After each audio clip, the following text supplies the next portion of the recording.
I now invite Mr. Aryan Dawak, Chief Nutrition, UNICEF India, to deliver his special address on the role of millets in children and adolescent nutrition. Thank you, Emma. And Dr. Paul, NITIO, Secretary of Health, delegates, officials, participants of the meeting. First of all, congratulations. A day talking about millets and a day talking about nutrition. For me, it's always worth to congratulate. I got inspired this morning by the Prime Minister talking again about portion. And for the visitors among us, I've learned that portion means nutrition. And I was get excited when the Prime Minister is talking about nutrition and emphasizing the importance of nutrition. And I'll say a few words about nutrition and millets, in particular the importance when it comes to child malnutrition and adolescents malnutrition prevention. Next, I got a slide I can press here.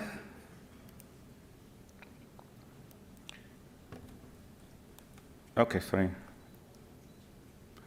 First of all, when we look, I will present data from India, but again, for the visitors from abroad, the situation in many of your countries is probably not that different.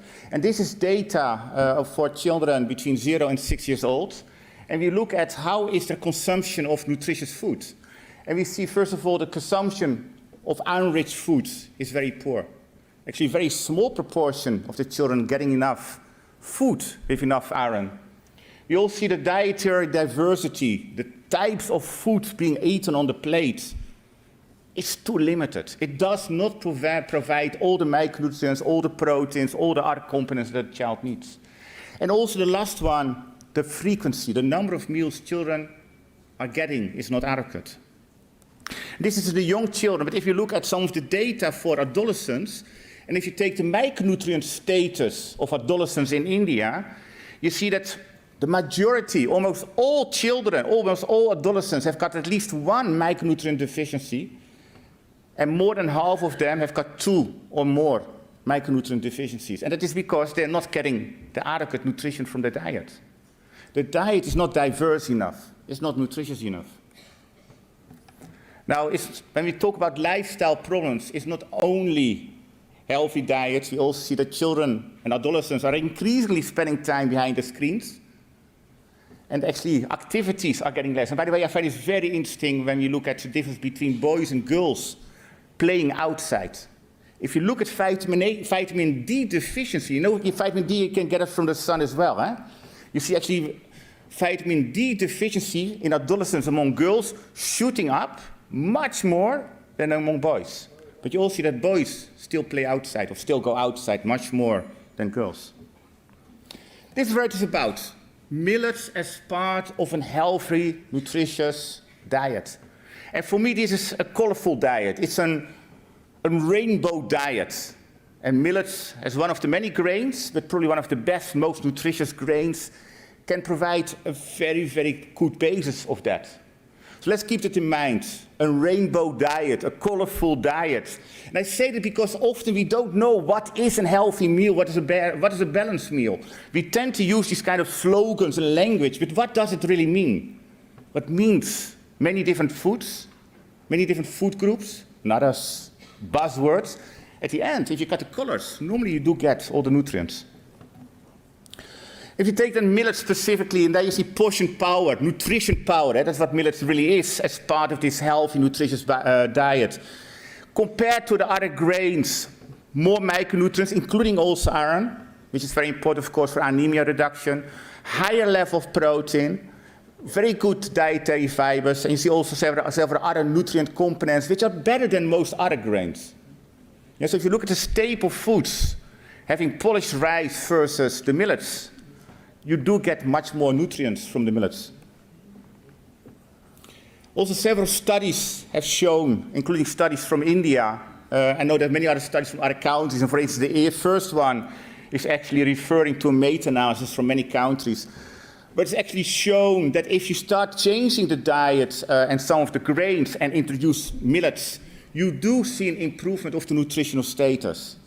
So it's not only in theory, we see it actually in practice as well. And here's reference to 3 studies, including from India, mainly from India, where that evidence is provided. 6 years ago, the Poshan Abidjan was announced, and then the Prime Minister launched Poshan Abidjan. And when he launched Poshan Abidjan, he emphasized Jan Andelen. And Poshan Abidjan, that was the nutrition mission, the nutrition policy, the nutrition strategy for the visitors. Jan Andelen means social movement. It means that, yes, as a government, you can provide services, but you cannot do everything. We need a social movement. And for me, when it comes to millets, we need a social movement. The government has to do their part, civil society has to do their part, academia, NGOs, development partners. But also I want to appeal on the private sector, because I know some of the private sector people are here. And not just the food and beverage industry to make products. Imagine that 10,000 companies or 100,000 companies in India would educate their employees around healthy nutrition and the role of millets in that. It's such an easy to reach target groups, company, educator, employees. Healthy nutrition, include millets, reduce anemia, for instance, increase your productivity. And there's a program called Impact for Nutrition, you can Google it, Impact for Nutrition in India, which tries to mobilize the private sector to exactly doing that. Mobilize the private sector to be one of the actors in the Jan Andelen, to create awareness on the importance of healthy nutrition, nutrition literacy, and the role of millets in that.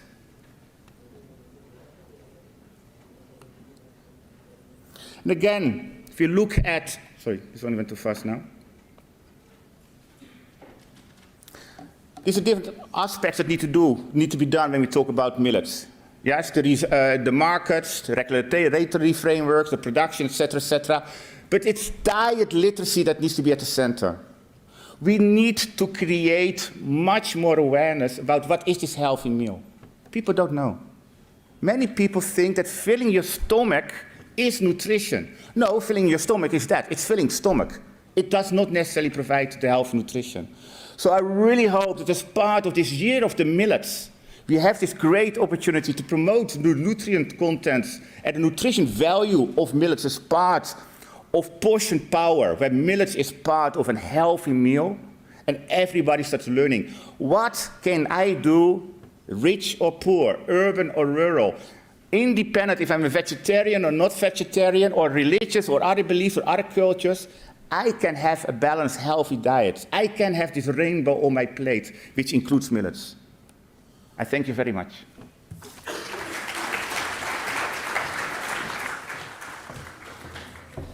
Thank you, sir. May I